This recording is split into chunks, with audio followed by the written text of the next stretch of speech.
ay dala ang bigat ng nasabing titulo kahit saan siya magpunta. Madalas siyang nasasaktan at ilang beses na halos mamatay. Hindi gusto ni Jinwoo ang maging isang hunter. Ang trabaho ay mapanganib, madalas siyang pinagtatawanan ng iba, at maliit ang sahod. Kung hindi dahil sa tulong medikal na ibinibigay ng Hunter Association, baka nag-resign na siya at namuhay ng normal na buhay. Ngunit wala siyang ibang pagpipilian si Jinwoo. Kailangan niyang bayaran ang mamahaling buwanang gastusin sa ospital ng kanyang ina. Bilang isang tao sa kanyang mid-20s na walang mahalagang kasanayan sa trabaho, ang pagiging hunter ang tanging pagpipilian niya. Nag-aatubiling sumali si Jinwoo sa isang raid na pinangasiwaan ng association. Matagal nang magkakilala ang mga hunters sa parehong lugar, at nagtipon sila para sa raid.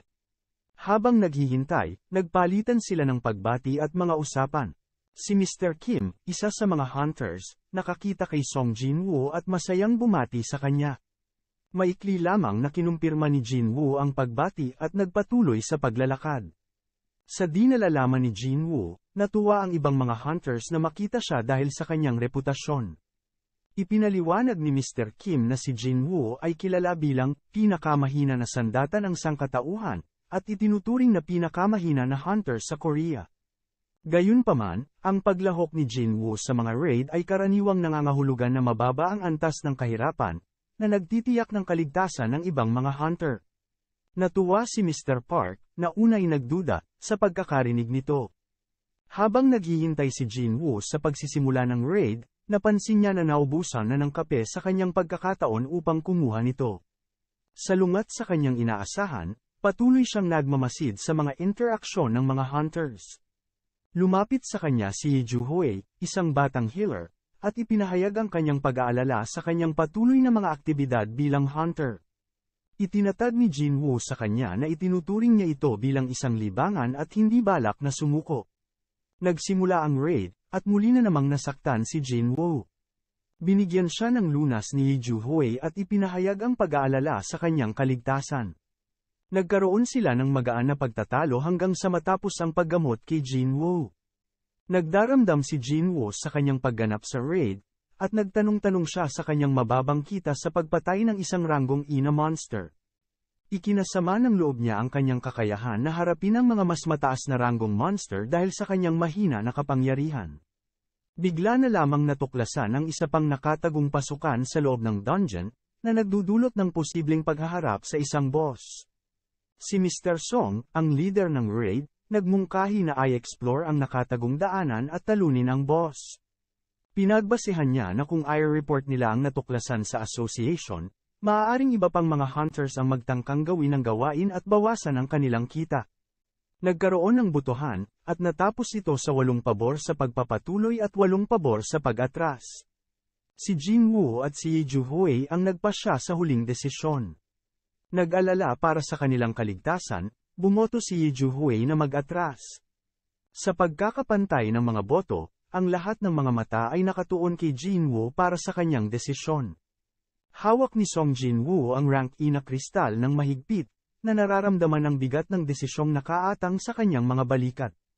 Sa tabi niya, nag-iling si Lee Joo-hye, na maliwanag na nag-aalala. Kasama ni Jinwoo ang pag-aalala niya, dahil hindi siya palariska ng tao. Kakulangan sa mga kakayahan at tapang, ngunit may isang bagay na nagtulak sa kanya na gumawa ng ibang desisyon ngayong pagkakataon. Mayroon si Jinwoo na mas batang kapatid na papasok na sa unibersidad. Hindi niya nais na dumaan ang kanyang kapatid sa parehong sakripisyo at kirot. Bawat sentimo ay mahalaga sa kanya ngayon. Ngunit hindi lamang ito tungkol sa kanyang kapatid. Kailangan din ni Jinwoo ng malaking tagumpay para sa kanyang sarili. Itinaas niya ang kanyang kamay, handang tanggapin ang panganib. Ako'y pabor sa pagtuloy. Gayunpaman, habang ginagawa niya ang kanyang desisyon, naririnig niya ang paghinga ng pagtanggap mula kay Joo-hye. Isang bahagi ng kanya ay nagtataka kung tama ba ang kanyang ginawang desisyon, na pinapasan siya sa mapanganib na sitwasyong ito ng laban sa kanyang kagustuhan. Ang grupo ay pumasok sa mga dungeon, kung saan si Jinwoo at Joo-hye ay nasa likod dahil sa kakulangan nila sa mga kasanayan sa pakikipaglaban. Hindi maiwasang magpakiramdam si Jinwoo ng pagkaawa sa pagdala kay Joo-hye dito at humingi siya ng paumanhin sa kanya. Ipinahayag ni Ju Hui ang kanyang pag-aalala, nababahala sa mga sugat ni Jinwoo at sa mga panganib na kinakaharap niya. Binanggit niya kung gaano niya pinagsikapan upang pagalingin siya at hinihimok siyang mag-isip muli. Mahigpit na naapektuhan ni Jinwoo ang kanyang mga salita, nagpapaliwanag kung gaano niya binabayaran ang utang niya sa kanyang mga kakayahan sa paggaling. Sa kabila ng kanyang mga alalahanin, determinado si Jinwoo na gawing mas maganda ang mga bagay, hindi lamang para sa kanya kundi pati na rin para kay Ju Hui. Nais niyang magkaroon ng malaking tagumpay sa dungeon upang mapaunlad ang kanilang mga buhay, kahit pa ito ay nangangahulugan ng mas malaking panganib. Hindi siya pwedeng umuwi na may isang rank E na maikong kristal lamang, kailangan niya ng higit pa. Sa kanilang paglalakbay sa lalim ng dungeon, natagpuan nila ang isang malaking pinto ng bato sa dulo ng mahabang daanan. Nagtipon ng mga hunter sa paligid ng pinto, nagpahayag ng kanilang pag-aalinlangan at pangamba. May ilang nagmungkahi na sumuko kung hindi nila mahahanap ang pinuno sa susunod na 20 minuto. Gayunpaman, ang isang batikang hunter na si Song ay ipinahayag ang kanyang determinasyon na ituloy ang laban, at nagmuni-muni ang iba sa potensyal na mga gantimpala ng dungeon. Pumasok ang grupo sa silid ng pinuno, at agad na natutuon ang kanilang atensyon sa isang napakalaking bato na nagpapakita ng isang Diyos na nakaupo sa isang trono. Ito ay isang nakamamanghang tanawin, ngunit swerte naman na hindi gumalaw ang bato na statwa. Nagkalat ang mga hunter, naghahanap sa silid at namamangha sa kagandahan ng mga estatwa na nakahilera sa mga pader. Napansin nila ang isang maikong pagkakabuo sa gitna ng silid at isang partikular na estatwa na may tatak ng mga alpabeto ng rune na nakakarve sa isang batong lata. Nalutas ni Song ang mga salita, nagpapakita na ang mga ito ay mga batas ng templo ng Karutenen. Habang lumalalim ang tensyon at patuloy na nagtatamo ng mga hindi kilalang bagay, hindi maiwasang maramdaman ni Jinwoo ang isang halo ng determinasyon at pangamba. Ang mga desisyon na kanyang ginawa at ang mga panganib na kanyang hinaharap ay nagdala sa kanya sa sandaling ito. At ngayon, kinakailangan niyang harapin ang mga hamon na naghihintay sa Dual Dungeon. Nabigla si Song Jinwoo sa maputlang kutis ni Ju Hui. Nag-alala siya at tinanong kung hindi ba ito sumasama ang pakiramdam. Nanginginig, itinuro ni Ju Hui ang malaking imahe ng Diyos, partikular sa mukha nito. Naguluhan si Jinwoo, ngunit kapansin-pansin sa kanya na walang pagbabago sa imahe ng Diyos. Nagpaabot ng pagtataka, tinanong ni Jinwoo ang sinasabi ni Ju Hui tungkol sa paggalaw ng mga mata ng imahen. Mukhang takot si Ju Hui, hawak ang braso ni Jinwoo at mas lalong nanginginig. Naramdaman niya ang nakakabahalang katahimikan sa paligid. Nawala ang tunog ng mga nagliliyab na sulok. Samantala, nagpapatuloy si Song sa pagbabasa ng mga inskripsyon sa batong tanso. Sinambit niya ang mga batas, sambahin ang Diyos, ipagtaas ang Diyos, at patunayang tunay ang iyong debosyon. Ang hindi pagsunod sa mga batas na ito ay magreresulta sa kamatayan. Biglang may malakas na ingay na sumabog, nagulat ang lahat. Natanto nila na ang pinto, na kanilang iniwan bukas, ay ngayon ay sarado. Lumapit ang isang hunter, naiinis at nais nang umalis, sa pinto. Gayunman, bago niya ito mabuksan, mabilis na bumalik sa pwesto ang imahen, inatake ang hunter gamit ang espada nito. Pagkatapos nito bumalik ang imahen sa orihinal na posisyon. Kumalat ang pagkabahala sa mga natirang hunters. Natanto nilang ang mga imahen sa silid ay may kakayahang kumilos. Takot at hindi sigurado kung paano makipaglaban, nangamba sila sa kanilang tsansa laban sa mga imaheng ito. Gayunman, nauunawaan ni Jinwoo ang bigat ng sitwasyon. Naalala ni Jinwoo ang sinabi ni Ju Hui tungkol sa paggalaw ng mga mata ng imahen, at naramdaman niya ang lamig sa kanyang likuran. Lumingon siya at nakita ang imahe ng Diyos na nakatitig diretso sa kanya. Sa kanyang takot, nagbago ang mga itim na mata ng imahen tungo sa pula. Kumilos ang mga instinkto ni Jinwoo, at sinabihan niya ang ibang hunters na umupo. Sa sandaling yon, lumabas ang mga pulang sinag mula sa mga mata ng imahen. Agad na pinrotektahan ni Jinwoo si Ju Hui. Gayunman, maraming hunters ang hindi gaanong swerte at agad na nawala sa sinag ng imahen. Natakot at nagulat ang mga natirang hunters sa nakapangilabot na atake. Natanto nila na ang babala ni Jinwoo ang nagligtas sa kanilang mga buhay. Tiningnan nila siya na may halong pasasalamat at takot, na kinikilala ang kanyang mga instinkto at mabilis na pag-iisip. Sa gitna ng kaguluhan, pinag-utos ni Song na manatiling hindi gumagalaw ang lahat. Napansin ni Jinwoo na hindi na umatake ang imahe ng Diyos, bagaman nananatiling pula ang mga mata nito. Napansin din niya na ang mga sumasalungat lang sa itinakdang taas ang siyang tina-target ng sinag ng imahen. Pinag-isipan ni Jinwoo ang sitwasyon, naunawaan na marahil may mga alituntunin na namamahala sa silid. Naalala niya ang mga babala sa bato na binasa ni Song. Baka ang susi sa kanilang kaligtasan ay nasa pagsunod sa mga batas na ito. Binawalan ni Jinwoo ang pagtatanong ni Song at nagpahiwatig ng ilang sandali para makapag-isip. Maingat na tumayo siya, nakatutok ang mga mata sa imahe ng Diyos. Tulad ng inaasahan, nakatuon ang mga mata ng imahen sa kanya, at isang pulang sinag ang ibinuga sa kanyang direksyon. Sa isang di malayong pag-iwas, napatunayan ni Jinwoo ang kanyang teorya. Ang imahen ay umatake lamang kapag may sinumang lumampas sa partikular na taas. Isinugal ni Jinwoo ang kanyang buhay upang patunayan ang teoryang ito. Ngayon, nauunawaan niya ang kahulugan ng unang batas sambahin ang Diyos. Sa bagong natuklasang kaalaman na ito, handa si Jinwoo na harapin ang mga hamon na darating. Pinagtipon ni Jinwoo ang atensyon ng iba pang mga hunters at sumigaw sa kanila.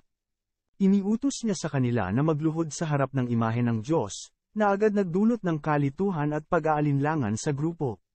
Nagtatanong sila kung bakit at sumalungat sa kanya, ipinahayag ang kanilang pagdududa at galit. Galit na galit si Kim at nais niyang saktan si Jinwoo. Napagtanto ni Jinwoo na maunawaan ng mga hunters ang kanilang reaksyon, lalo na't 6 sa kanilang mga kasamahan ang pinatay ng imahe ng Diyos. Inaamin niya rin na walang matibay na ebidensya upang suportahan ang kanyang teorya, ito'y batay lamang sa kanyang mga instincts. Gayunpaman, sa kabila ng pag-aalinlangan at pagtutol, nanatili siyang matatag. Sa hindi inaasahang pangyayari, nagsalita si Mr. Song, ang pinuno ng grupo, at pumayag na magluhod sa harap ng imahe ng Diyos. Ito'y nagulat sa lahat, ngunit naniniwala si Song sa mga instincts ni Jinwoo at nakita ang posibilidad na may katotohanan sa kanyang mga salita. Naging inspirasyon ang aksyon ni Song sa iba, at unti-unti, mas marami pang mga hunters ang nagsimulang lumuhod at magluhod sa harap ng imahen, kasama na si Kim na sa unay tutol sa ideya. Bagaman walang agad na nakikitang pagbabago sa imahe ng Diyos, biglang bumigat ang loob ni Jinwoo, nagdududa kung nagkamali siya. Subalit napansin niya si Ju Hui, na nanginginig at nakaupo sa lupa, hawak ang kanyang ulo habang nagluhod. Hinawakan ni Jinwoo ang kanyang pulso at tumango, nagpapahiwatig na dapat niyang baguhin ang kanyang posisyon. Matapos magluhod si Jinwoo at ang lahat, sa wakas, naganap ang isang malaking pagbabago. Unti-unti nawala ang pulang liwanag na nagmumula sa mga mata ng imahen hanggang sa tuluyan itong nawala. Nagalak ang mga hunters at nagsimulang tumayo, nabawasan ang takot na tila nawala na ang panganib.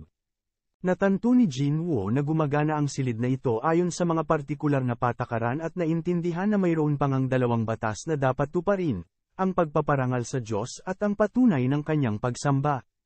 Bigla na lamang nagsimulang umuga ang buong silid, at lumitaw ang isang napakalaking imahe ng Diyos mula sa kanyang trono ng bato.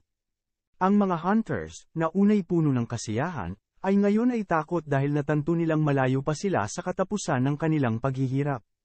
Ang imahen, na mas malaki kaysa noon, ay naglakad patungo sa mga hunters. Nagsimulang magkagulo at hinanap nila si Jinwoo upang gabayan sila, desperadong hanapin ang paraan upang makalabas. Ipinaalala ni Jinwoo sa kanila ang 2 batas, na ang ibig sabihin ay ang pagpaparangal sa Diyos. Ipinaliwanag niya na kailangan nilang humanap ng paraan upang tuparin ang 3 batas. Isang batang hunter, tiwala sa kanyang kakayahan na magparangal sa pamamagitan ng kanyang karanasan sa simbahang Koro, lumapit at nagsimulang kumanta ng isang himno, umaasa na tuparin ang 2 batas. Huminto ang imahen sa harap niya, tila naapektuhan ang kanyang pagkanta. Gayunpaman, napagtanto ni Jinwoo na hindi sumusunod ang batang hunter sa mga patakaran ng silid kundi ginagamit ang mga prinsipyo ng Kristyanismo. Nagdalawang isip siya na makialam dahil wala siyang mas magandang solusyon. Sa kasamaang palad, nagresulta ang kanyang pag-aatubili sa kamatayan ng batang hunter na kumakanta. Nagkaroon ng kalituhan habang sinisimula ng imahe na walang habas na umatake mga hunters sa kanyang daraanan. Natanto nilang kailangan nilang hanapin ang paraan upang magamit ang mga imahen para sa kanilang kapakanan. Ipinayo ni Jinwoo na tumakbo ang mga hunters patungo sa mga imahen na may hawak na mga instrumento pang musika. Natanto niya na ang mga imaheng ito ay nagiging aktibo lamang kapag lumalapit ang mga tao at umaasa siyang magagamit nila ang patakaran na ito para sa kanilang kapakanan. Kahit pagod na si Jinwoo, sumigaw siya sa mga hunters, nananawagan na sundan ang kanyang mga hakbang. Dala ang determinasyon sa kanyang mga mata, patuloy na tumatakbo si Jinwoo, dala si Juhui sa kanyang mga bisig, desperadong naghahanap ng paraan upang mabuhay sa mapanganib na silid na ito. Ang mga hunter, na buhay pa, narinig ang tinig ni Jinwoo, na nagdala ng pag-asa sa kanilang mga mata. Agad silang gumalaw patungo sa mga rebulto na may hawak na mga instrumento sa musika, pinaniniwalaan ang mga salita ni Jinwoo. Si Song ang unang dumating sa harap ng isang rebultong may hawak na harp. Sa kabiguan ng lahat, gumalaw ang mga daliri ng rebulto at lumikha ng magandang tugtugin. Sinundan nito ng iba pang mga hunter, nagmamadaling pumunta sa mga rebulto na may mga instrumento. Samantala, si Jinwoo ay nakaharap sa isang rebultong bato na may hawak na tambol na walang anumang palatandaan ng paggalaw.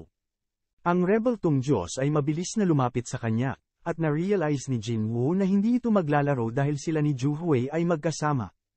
Walang oras na masayang, nagpasya si Jinwoo na hiwalayan si Juhui, sinasabi sa kanya na mamamatay silang pareho kung magkasama sila. Luhaan, humawak si Juhui sa kanyang damit, ngunit dahan-daang inalis ni Jinwoo ang kanyang kamay at tumakbo palayo. Patuloy na hinabol ng rebeltong Diyos, at ang puso ni Jinwoo ay kumakabog sa takot. Nang desperado, hinanap niya ang isang rebeltong may hawak na instrumento ngunit hindi niya ito natagpuan. Lumapit ang rebeltong Diyos, at naramdaman ni Jinwoo ang kanyang malapit ng pagkamatay. Napansin ni Jinwoo ang isang bato na rebulto na humahawak ng isang kalasag. Walang atubiling tinungo niya ito, umaasa na ito'y magbibigay sa kanya ng proteksyon. Dinurog ng rebulto ng Diyos ang kanyang malaking sandata pababa patungo kay Jinwoo. Gayunpaman, ang tindi ng paghampas ay malaki, at si Jinwoo ay pumanaw-pawrong, tumama sa lupa ng malakas. Naramdaman niyang sumakit ang buong kanyang katawan. Habang siya ay nakahiga sa lupa, ibinuhos niya ang lahat ng kanyang lakas. Siya'y lumiko upang makita ang isang rebultong bato na may hawak na isang aklat. Ang mga labi nito'y kumikilos at lumilikha ng isang langit-ngit na awit. Malumanay ang ekspresyon ng rebultong Diyos, at ito'y lumayo, bumalik sa kanyang trono. Lubos na natuwa si Jinwoo, at nagpagulong-gulong ito patungo sa isang malapit na rebulto, walang enerhiya ang natitira. Siya'y humiga sa sahig. Sumugod si Juhui patungo sa tabi ni Jinwoo, ang luhay umaagos sa kanyang mukha. Sinubukan niyang gamutin ang kanyang mga sugat, ngunit hindi niya kayang ibalik ang nawawalang binti ni Jinwoo gamit ang kanyang magic. Nagtipon ng natitirang mga hunter sa paligid, ang kanilang mga mukha'y puno ng kalungkutan. Nag-ugong ang silid, at isang altar ang lumitaw mula sa gitna, nakapagpapansin sa kanilang atensyon.